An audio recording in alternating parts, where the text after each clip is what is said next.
I'll never forget the cables that came with the in-ears were trash. They would break all the time. The little connector things were always a problem. Talk about going blind on set. You're in the middle of a groove, in the middle of a song, and your ears go out. Dude, it's like you're just going off a cliff. You panic. It's almost like a panic attack. Yes.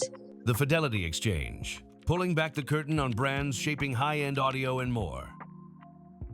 Hey everyone, and welcome to the Fidelity Exchange. I'm Drew Baird from Moon Audio, and today I'm talking to Josh Oliver, drummer, entrepreneur, and someone who lived through one of the most dramatic technology shifts in live music, the revolution from wedge monitors to in-ear monitors. Josh toured with the rock band Decipher Down, playing to crowds of up to 20,000 people across years of relentless touring. He's experienced firsthand how technology transforms live performance, what it takes to get great sound on stage, and what happens when the traditional music industry fundamentally have changed. If you care about audio quality and how technology impacts the music we love, make sure to hit that subscribe button.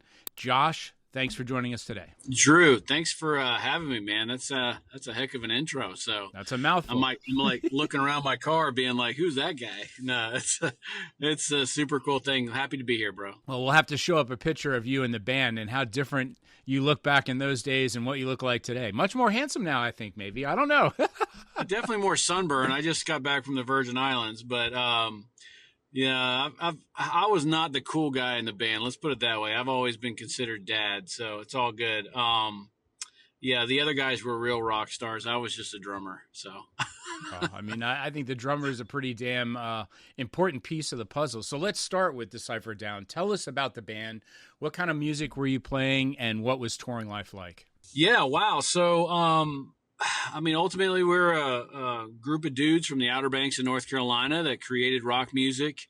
And we really loved a lot of different styles, everything from Led Zeppelin to, Journey to Seven Dust to Rage Against the Machine to, Creed. I mean, everybody was an influence to us back in the day. And that's one of the beautiful parts about music, especially in rock, is that we had a lot of forefathers that my generation did.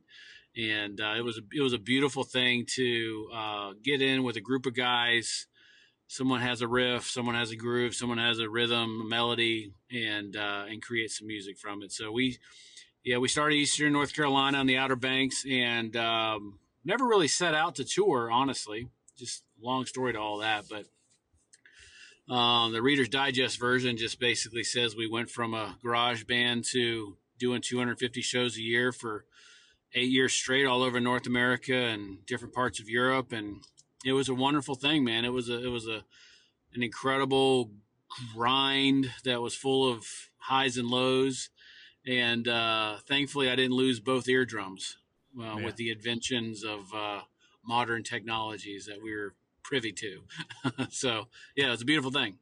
Yeah. So in the early days, what was stage audio situation? I mean, how were you hearing yourself and the band? How did it all start for you? Well, like any young man, we just like getting our heads blown off, right? Especially from a drummer's perspective. So we would go play rock clubs, and if they had, dual 18 sitting 3 inches from my head and a, 5-inch tweeter or whatever, I don't know, like whatever top was on it, I thought the drums sounded incredible, but thankfully I wasn't in an 80s band where that was just the norm. Right. And all of the, I guess, A guys that were in the market were using in-ears or trying to use in-ears. A lot of rock guys didn't like them for a lot of reasons, but because there's a lot of energy that happens on stage from the ambient sound versus a more digitized signal. Frankly, the technology wasn't great, let alone the guys that could travel or be at venues that knew how to use the technology. And so we experienced what it was like to tour in rock clubs, and you're throwing stuff on stage and having a 30-second sound check and just letting it rip, right? So you just had to deal with what you dealt with. But as things progressed and, stuff started moving from analog consoles to digital consoles, and we started touring with our own digital console, we started being able to kind of control a lot of those variables. And that's when, at the time, Westone in-ears kind of came to the table.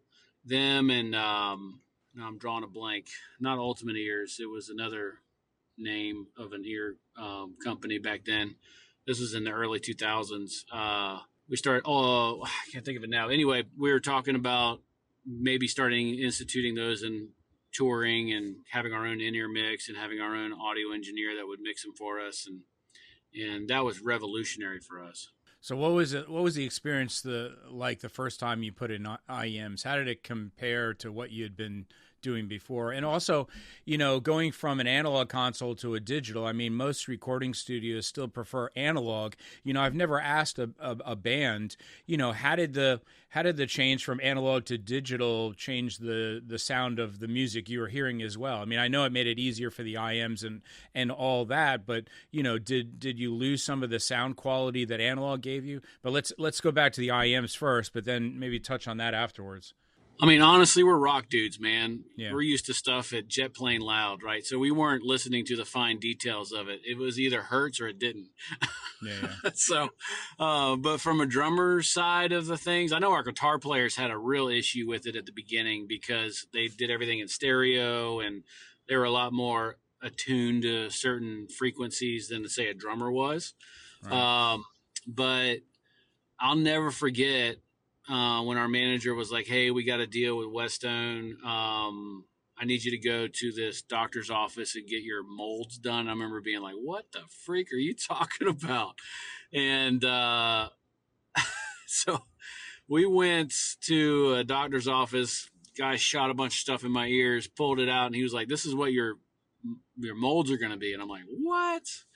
That was such a foreign concept for me at the time because it was kind of a universal in-ear thing for a long time for a lot of guys, but getting custom molds done, getting dual drivers done, and actually having it mixed in my ears. I'll never forget, I sit down at the drums.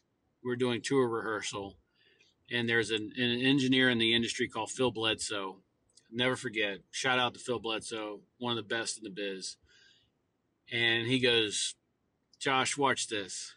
And he mixed my ears without me saying anything to him. He was listening, obviously, to the same thing, and he mixed the ears to what he thought I would like because I didn't know what I didn't know. And it was in stereo. It was stuff in different places. And like, I'm hitting a cymbal over here, I'm hearing it over here, and the crowd mics and the ambient sounds of the room. And I mean, it blew my mind. It was the most remarkable thing I'd ever seen or heard from a drummer's vantage point, right? Because normally it's just blow your head off and just go with it, right?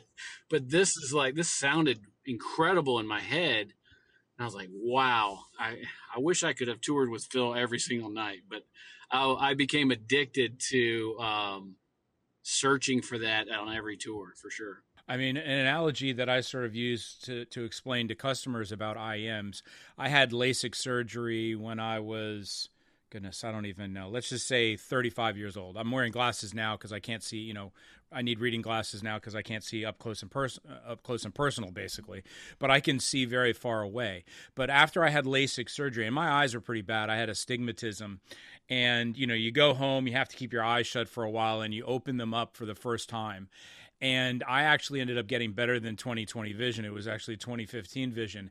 And the resolution and detail of things that I was seeing for the first time is sort of like my first experience when I got custom IEMs for the first time, in that the attention to detail, the nuances. I was hearing things with custom IEMs that I wasn't hearing with speakers or, at the time, the headphones that were on the market. And this is a long, long time ago. Headphones were good, but not as good as they are today. And the little things that I picked up, because the drivers are so close to your eardrums, I mean, it was insane. It was nuts. And I can only imagine having somebody do a mix personalized for you so that, you can hear more of what you're doing in the drums, but then having the singer slightly recessed and the guitarist and the bass is each slightly recessed, but like you're sort of the lead person, I would imagine, in terms of what's going on in the ears. I mean, that's got to be wild. That's got to be really cool and wild for sure. It without question, because nothing hurt anymore, right? Yeah. And I'm hearing the music like if I'm in the studio and we're in a stage in Des Moines, Iowa. You know what I mean? It's like how does that happen? And it was a huge shift for me because one of the pains of my existence back then was you would do a great audio mix and then you go to another venue and Mm, you had knobs that you could go back to, but everything felt and sounded differently. But when you had a right. digital console, you could recall the same settings for your in-ear monitors and just fine tune it just ever so slightly, and you were able to just go, right? And for the longest time touring before that, you're just kind of rolling the dice saying, okay, what do we got tonight? Because you never knew what was going to happen. The front house engineer was handling what was going on out there, but the monitor guy, if you even had a monitor guy, was some dude you never met or some guy that was on the tour that didn't care. He was only caring about the headliners or whatever the scenario is.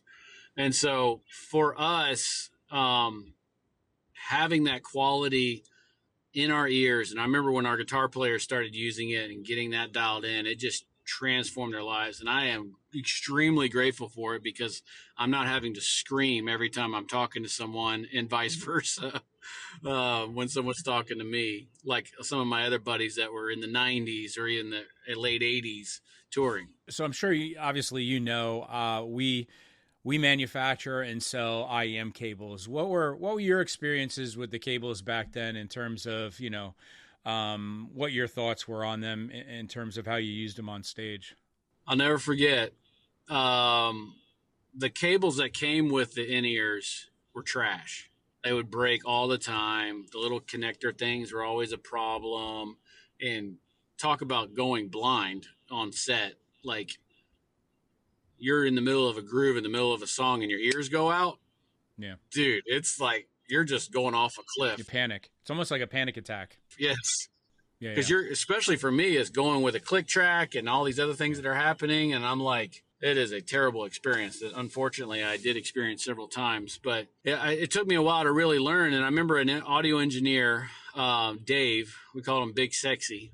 He was our front house engineer, also a studio guy, walked up to me and he goes, I'll never forget. He walked up and he goes, bro, feel this cable. Now feel this cable. And I'm like, what? So I'm like feeling these cables, and one obviously felt better, if that's the right term, than the other. And he goes, "This one was hand built. This one was produced in a factory somewhere." Yeah, yeah. And I'm like, "Ah." And he goes, "From now on, we're using the cables that I make." And I'm like, "Whoa, okay, that sounds cool. How Mm. did you learn how to do that?" And he goes, "Well, if you're in a studio, you have to learn how to make cables, and we might as well do it out here on the road." And so that was my first introduction to custom cables. And by God, those things never broke. They sounded amazing, and they were so durable. Mm. And that was my first experience with custom made hand cables that affected what I did. Our guitar players use stuff like that all the time, Yeah. but from a drummer's perspective, that was the first time. And it's an uphill battle. I mean, I tried to approach a bunch of the wireless pack manufacturers and different IEM companies, and we actually developed OEM cables for one of the largest IEM manufacturers in the country, and we worked really hard on trying to provide connections that would lock into packs. Like, there's a screw type straight locking 3.5 millimeter that I tried to get Shure and Sennheiser and these guys to put the female version on those packs so that you could screw in the cables, right? But they wanted, all of the guys on the engineering guys on tour were so used to having a right angle cable. They wanted a right angle cable so that they could duct tape the cable to the pack, right? And then the cable had to do this crazy right angle bend to go up to where you're playing. So that was always the failure point because it was a right angle, right? You're introducing a 90-degree angle. And I was like, guys, if we just use a straight connector, if we use the screw type lock, this is going to solve all the problems. First of all, the guy's not going to pull it out. Second of all, the cable is going to be in a straight 180 direction and it's not going to fail constantly because it's not being bent. And then on the IEM side, I mean, going to a screw type connection there, which we helped develop, we could only get, a couple of IEM companies to adhere to that. So it's an uphill battle. But, that part I sort of gave up on, but I mean, most consumers don't need that sort of reinforcing. Our cables are definitely very durable, but I think the most important thing that came out of our design of IEM cables for the pro market was with our Silver Dragon IEM cable. That's a pure silver cable, and because the resistance is so low on that, that would actually give the mastering engineer as well as the front of house engineer an extra 2 dB of gain on the mixing console. So if you had to adjust what's going on between all of the members That's and huge. whatnot, 2 dB is a huge amount to give you That's flexibility. So big. Exactly. Yeah. And so that was of all the things that was really important to me, that, I didn't even realize I did it, to be totally honest, when I was designing this cable. But, a couple of guys came back to me and they were like, yo, we've got this extra gain on the mixing console, and this has made it so much easier for us. Now the question is, I wish we could get all these pro guys to buy into expensive cables, but they're all about, they don't care about the gear and whatnot. At least the band doesn't. The front of house engineer is into it, but the guys on stage, they want everything to be wireless, and they don't care. Like you said, they don't really care about the sound quality and whatnot. But all these things make such a difference to the front of house engineer. So it really does. Like it, and I saw that also firsthand. I mean, when you're doing 250 shows a year, there's a lot of absolute garbage that's thrown in your face, and then there's a lot of amazing moments too that you're just like, wow, that guy dialed it in, and it is amazing. And saw some great acts doing that, but to that point, there was a huge transition for rock guys to get behind using in-ears. That was a huge transition, because that energy that you got from the stage, from floor wedges, I mean, it was almost like, let me just get front house speakers and throw them on stage and make that the monitors. You know what I mean? Because there was some places that we would play and it sounded incredible, but boy, was it, talk about a fully immersive system. And you've worked with a lot of engineers over the years. What separates a great IEM engineer, front of house engineer, from an average one? Patience. Man, I wouldn't even have thought of that one. I've seen some of the most panicked, including myself, musicians scream at a monitor engineer because they are driving blind. And that engineer has to be able to think with a clear head, right. Almost like a SEAL team making a entry into a building with all kinds of chaos going on around them, to diagnose and to correct the issue with seconds to spare, right? Before the whole thing blows up. Like, it's literally like that. And some of the best monitor engineers I've ever experienced were the most patient people I've ever seen. And they knew their craft. They knew the frequencies and the channels and the gear and all. They knew it like the back of their hand. But the ones that I saw weren't able to cut it were guys that couldn't create that skill of patience. They would take it personally. They would panic. They would respond with like anger, right? And my hat's off to the guys. There's another guy named Abner that was a engineer that we ran into on a bunch of tours that did a phenomenal job of mixing in-ears for thousands of musicians over the years. And he did a wonderful job of being patient, knowing his console, knowing his routing, knowing the frequencies, and being able to solve catastrophic moments without the bomb going off. So what's a touring schedule like? I mean, night after night, different cities, different venues. How do you hang in there for so long and keep from just running out of energy and juice? You know what I mean? Practice, a lot of personal development, having a posture of gratitude, all things that I learned the hard way on the road, which thankfully suited me well after the music days were over. And because you're in a constant state of movement, right? So when you're doing 250 shows a year, you're basically, those are show days. Then you got travel days, and you've got other things that happen in between. There's no downtime. I mean, it seems like there's a lot of downtime, but you're constantly in a state of movement. You're traveling to the venue. You're offloading into the venue. You're sound checking. Then you're doing meet and greet. Then you're doing interviews, and then you're doing pre-show, and then you're doing the show, and then you're going to the hotel, taking a shower, jumping back into a runner van, going back to the tour bus, driving all night long into the next venue, doing all the same thing over again and over again and over again. And a lot of people are like, wow, that sounds amazing. And it really is cool at certain moments, but it's like anything. It can become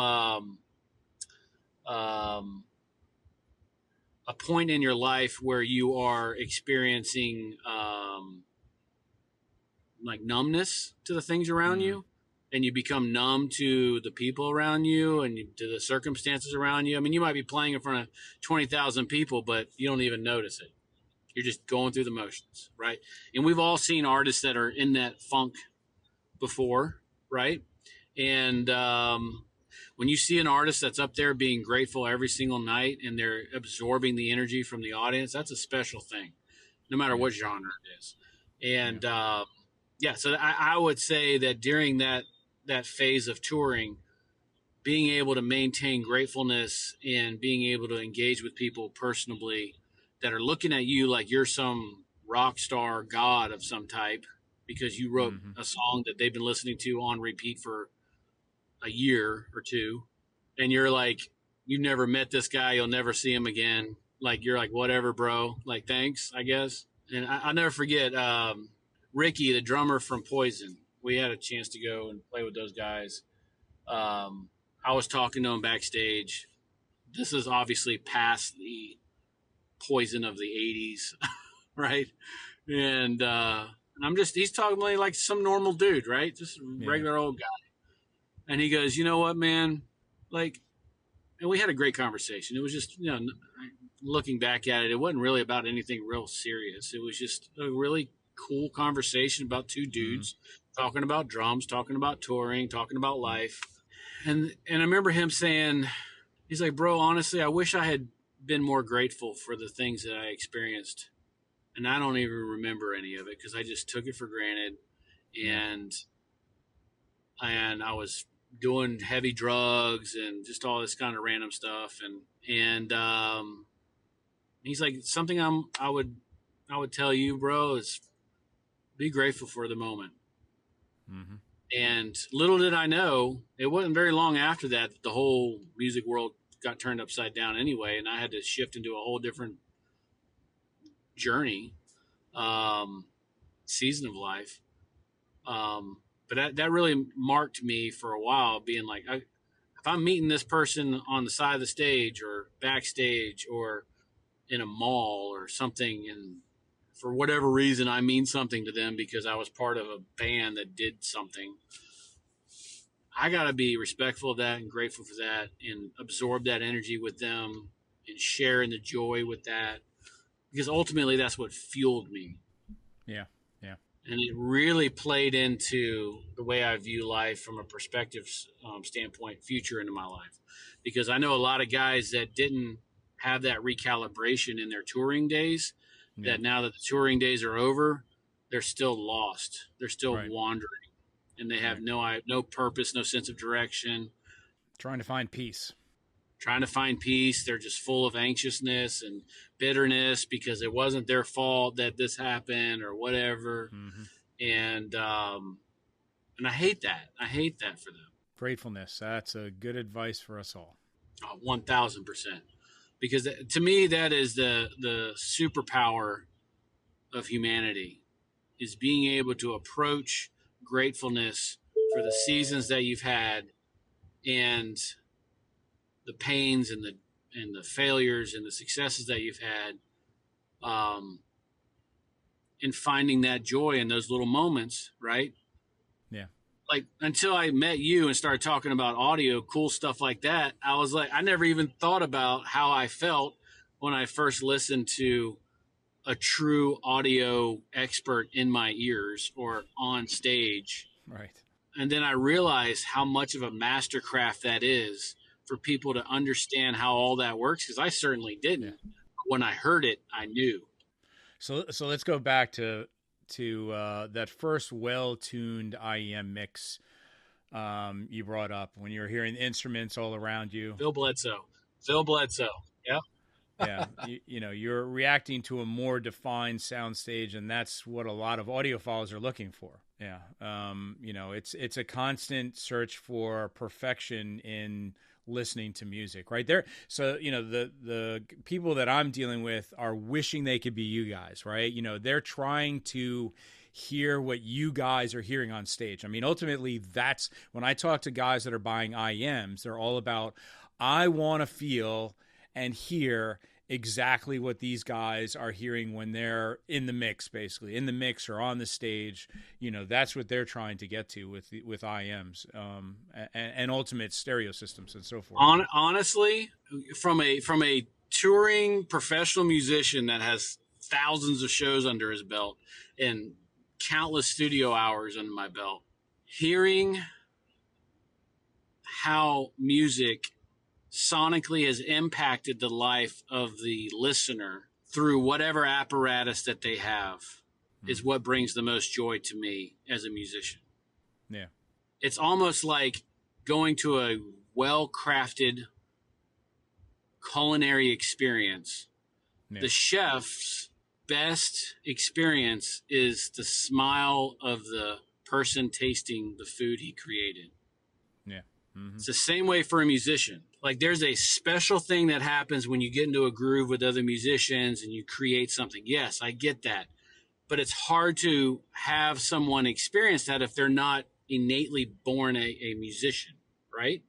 That's a craft. Like, same way for a cook. I can't cook to save my life, but when I taste something that's good, it blows my mind, right? We can all relate to that.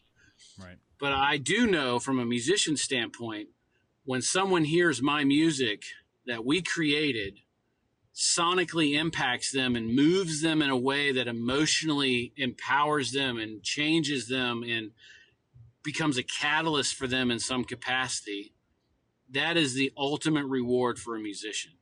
And so using gear like what you described that sonically creates the atmosphere around the listener to be able to be completely absorbed into that tone or into that frequency or into that groove.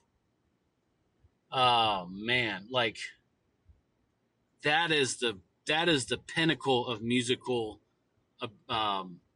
success, in my opinion. Yep. So you eventually stepped away from the band and touring. What led to that decision?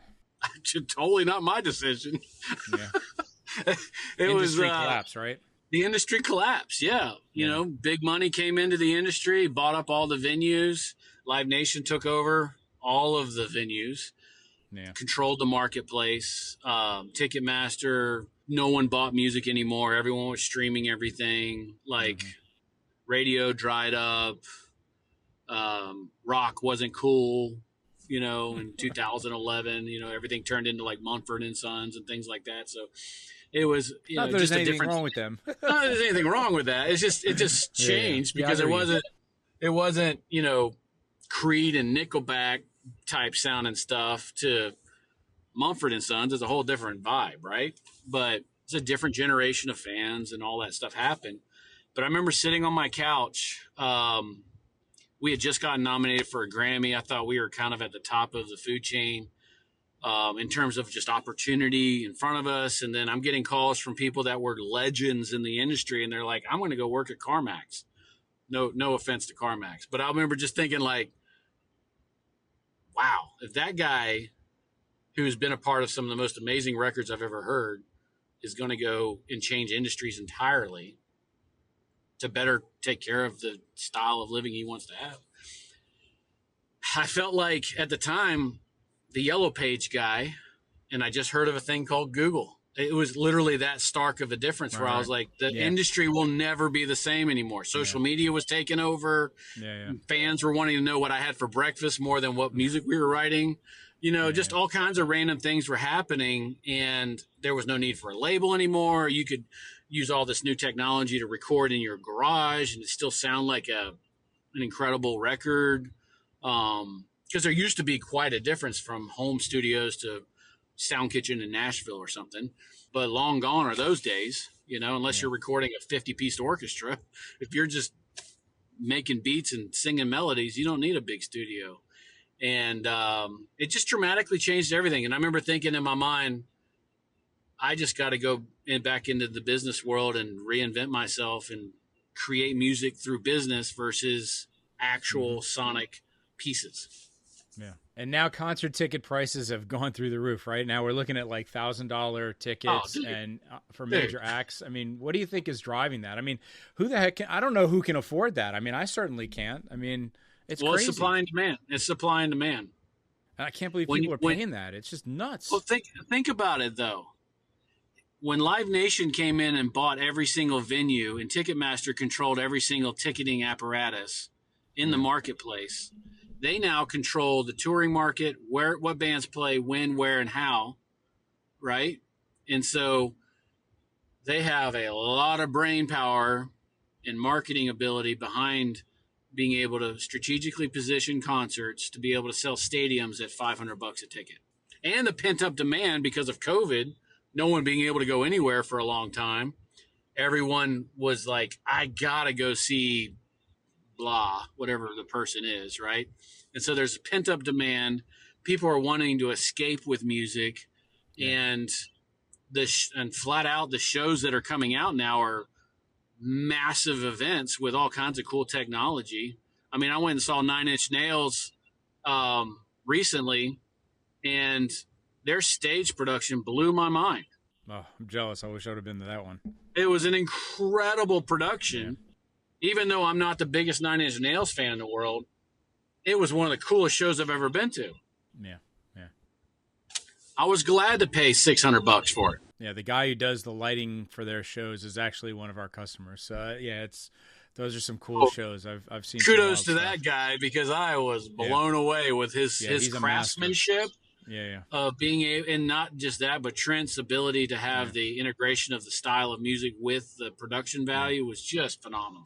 Phenomenal. I think it's the same guy that did this tour. I'm not sure. I need to go check, but he's a master. Yeah, just incredible. And you mentioned the community aspect of live music. Yeah, I mean, that's something we've been talking about a lot is, everybody was cooped up for so long with COVID and also all this mental illness sort of rose to the surface. That was sort of already there, but it exposed more of it. Everybody was grumpy and has no, they have no patience. And, everybody's trying to find now this community again for, not just to interact with other people, but self-help, right? I miss the days when I used to get together with people and listen to vinyl and stuff like that. And this is sort of the same thing, right? We need to get out and be surrounded by people in these communities that we love, like music. So, I think that's part of the reason probably some people are willing to pay these dollars, man.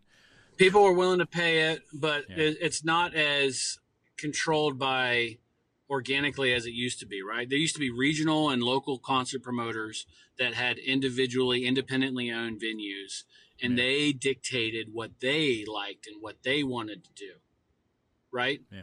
Even the small cap clubs like the Ritz here in Raleigh, North Carolina, that's owned by Live Nation too, and the place only holds like 1,000 people, you know? Yeah. And so it's like those all the way to the 25,000 seat places are all owned by the same guy, right? So I get it. They have a business model that works. It's awesome, whatever. But there was a very distinct difference, and I remember being a part of that, where every show we went to was I met the venue owner. I met the concert promoter that rented the venue to put the band into the venue, and the tickets were $40, $50, $20. Like it was normal. Like the only person you paid $100 for was Garth Brooks or something. You know what I mean? It was like way different. By the way, I saw that guy twice, and I'm not a Garth Brooks fan like by nature, but an incredible showman, and could wrap that audience into his hands. Yeah. Kenny Chesney was one of the first guys that was using our Dragon IEM cables. So I'm not a big country music fan, but hey, man. Hey, thank you, Kenny. I will say the sonic value of a country musician is totally huge. Huge. apparent, I guess, Yeah, is yeah. the right word. It's very It's more intimate sounding. obvious. It's Yeah, much yeah, more intimate and much yeah. more pure, right, than a lot of the other styles of music, right? So country artists and those types of bands like really, really focus intently on that tone. So you mentioned you've built multiple businesses since your touring days. Why don't you tell us a little about those businesses and how do you think your experience as a touring musician prepared you for entrepreneurship? Patience, Yeah, gratitude. gratitude, We can write a song about it, all right? dude. Yeah, well, yeah, like to hear it. Here it goes. No, so, no, I have been a generalist at best, and my whole philosophy in business has essentially been stumbled upon by me understanding my role in the band. Yeah. My role in the band was to set the tempo, not to be the front house guy, like shiny guitar solo, front house vocal leader of the band thing. Like my job was to set the tempo. And then the bass player laid down the foundation. The guitar player added the melody and color, and the vocalist were the bannermen for the vision and the message of the business. Same thing in business. Yeah. So everything I'm a part of right now, my job is to set the tempo, keep everybody in time, find a groove, get in with players that we like to play together, and let's go create a melody that turns into a song that impacts the trajectory of people's lives well beyond the sale, well beyond the service call, Mm-hmm. well beyond the customer service email, any of those things. It is completely built on the fact that if you find the right components to create the song, no matter what style of music it is, it will impact people's lives well after the initial engagement happens. I've been doing that in every business I've been a part of, everything from logistics to tech to real estate to retail, a bunch of different things. So I'm grateful for that time. But dealing with real musicians for 10 years in close proximity will Mm-hmm. train you and prepare you to deal with anybody. So Yeah. it's all good. I think you might have answered this question a bit already, but I'll ask anyway. If you could go back to the beginning to that touring journey, what would you tell that version of yourself? Exactly what Ricky told me. Right. Seize every moment, make it count, understand that this is going to change, be grateful for it. Yeah, man. I'll never forget the first time we walked on stage, played in a venue that was bigger than the last, Mm-hmm. felt invincible, but we're not. And it changes. Next thing you know, I'm driving a delivery truck Mm-hmm. in Timbuktu, North Carolina. I knew people all over the world. Now I'm delivering auto parts, figuring out a way to create a logistics company. 6 months prior, people were waiting in line to get my autograph. It can happen like that. And if you're not emotionally and spiritually and even physically prepared for the journey ahead, you will not be able to meet that when the time comes. And so back in 2009, when I read Simon Sinek's book, Starts With Why, I was out on tour, living a good life, experiencing cool stuff all the time. We had just played the Rose Bowl in 2007. Just all kinds of cool stuff had happened. And I'm reading this book, and it transformed the way my mind thought about business and people and trying to understand people. And if I hadn't, I guess, corrected my heart posture in 2009 when things were just kick ass, then in 2011, when everything crashed, I wouldn't have been able to emotionally and spiritually answer the call of being okay with driving auto parts and figuring out a logistics business in the middle of the night with no one around. That was a huge shift for me emotionally and spiritually, but I had gratefully prepared myself to be able to meet that challenge. And so my encouragement to the people that are watching this or listening to this that are going through seasons and going through shifts in their life, and they are being impacted by things that are out of their control. We're about to see a lot of that in the economies of things. Amen. Humans are the best and the worst part about the journey, right? So let's figure out how to be the best human we can be so that we can enjoy the journey that we're on. Rock on, baby. Yeah, man. Let's go. So last question before we wrap. What music are you listening and loving right now? Dude, Paul Meany released a record called Forever Phase. He was the lead singer of a band called Mute Math. Really cool grooves, very creative guy. We were, Mute Math was a really cool band a long time ago, and they did a really unique style of music, very rhythmic, very sonically enhanced stuff, really cool stuff. But Paul did a solo record. Mute Math's not around anymore, but Paul, the lead singer, did a solo record. Obviously, it sounds very similar. Yeah. But I've been grooving to that this morning. It's one of the more rare times that I've listened through an entire record in a morning without changing the song, and just absorbed it while I was working and doing things. So it's called Forever Phase. Paul Meany, Meany, is the guy you can get on. Yeah, you can go to Spotify and stream it for nothing.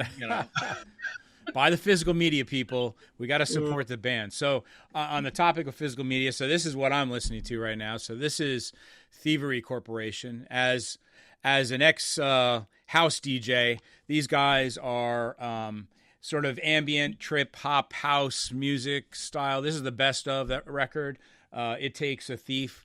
I've been listening to that a lot lately. It's just very melancholy and relaxing. And, I think that's the theme of the state of the world right now is we got to figure out how to all relax, right? If they can put, if they could put lead in the pipes in Michigan water systems, I wish they could put Valium in the water so everybody could just take a chill pill and just hang back and just mellow out a bit because the world is a little crazy right now.